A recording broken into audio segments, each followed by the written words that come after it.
विश्वं दर्पणदृश्यमाननगरी तुल्यं निजान्तर्गतम् पश्यन्नात्मनि मायया बहिरिवोद्भूतं यथा निद्रया यः साक्षात् कुरुते प्रबोधसमये स्वात्मानमेवाद्वयम् तस्मै श्रीगुरुमूर्तये नम इदं श्रीदक्षिणामूर्तये तस्मै श्रीगुरुमूर्तये नम इदं श्रीदक्षिणामूर्तये बीजस्यान्तरिवाङ्कुरो जगदिदं प्राङ्निर्विकल्पं पुनः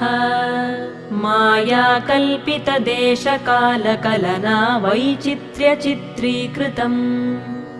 मायावीव विजृम्भयत्यपि महायोगी वयस्वेच्छया